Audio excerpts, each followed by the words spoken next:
डिंडीगुल जिला पलानी मलाई कोयल आदिवरम trade association ने आदिवरम क्षेत्र में जिला प्रशासन के खिलाफ दुकान बंद कर विरोध प्रदर्शन किया।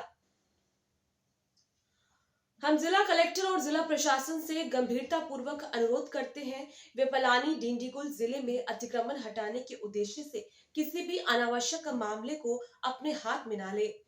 आदिवाड़ा व्यापार संघ, कृवाला व्यापार संघ और व्यापारियों की आजीविका प्रभावित होगी।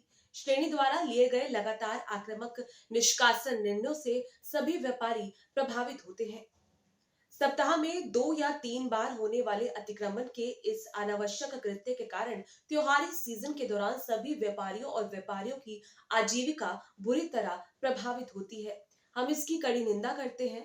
विरोध स्वरूप हम सांकेतिक दुकान बंद विरोध प्रदर्शन कर रहे हैं।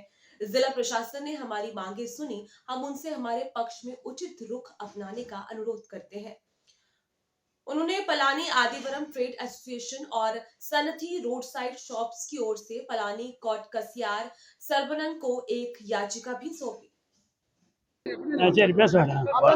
பழனி அடிவாரம் வர்த்தக சங்கத்தின் சார்பாக மாவட்ட நிர்வாகத்துக்கு எங்களுக்கு ஒரு அடையாள வேலைநிறுத்தம் செய்யும் வகையில் அடிவாரம் பகுதியில் இன்று கடையடைப்பு செய்யப்பட்டு எங்களுடைய கோரிக்கையான அடிக்கடி ஆக்கிரமிப்பு அகற்றம் என்கிற பெயரில் நடக்கக்கூடிய ஒரு தேவையற்ற விஷயத்தை கையில் எடுக்க வேண்டாம் என்று பணிவன்புடன் கேட்டுக்கொள்ளும் விதமாகவும் மாவட்ட ஆட்சித்தலைவர் மற்றும் மாவட்ட நிர்வாகத்துக்கு சார்பாகவும் கேட்டுக்கொள்கிறோம்.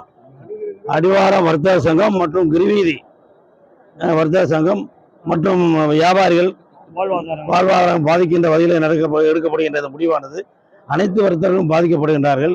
அடிக்கடி வாரம் 2 முறை 3 முறை வர்த்தகத்தை அடிவாரம் பகுதியில் ஆக்கிரமிப்பு அகற்றம் என்கிற பெயரில் நடக்கின்ற இந்த தேவையற்ற செயலானது அடிப்படை வர்த்தகத்தை பாதிக்கின்றது. திருவிழா காலங்களில் நாங்கள் குறைந்த நாட்களில் உள்ள நிலையில் இந்த வியாபாரம் பாதிக்கின்ற வகையில் எடுக்கின்ற முடிவை கண்டிக்கும் விதமாக நாங்கள் இன்று கடையடைப்பு போராட்டம் நடத்தி கொண்டு இருக்கின்றோம். இதற்கு எங்களுடைய கோரிக்கைக்கு செவிசார்த்து எங்களுடைய மாவட்ட நிர்வாகம் எங்களுக்கு தகுந்த ஒரு ஆதரவான நிலைப்பாடு எடுக்கும்படி பணிவுடன் கேட்டுக்கொள்கிறோம்.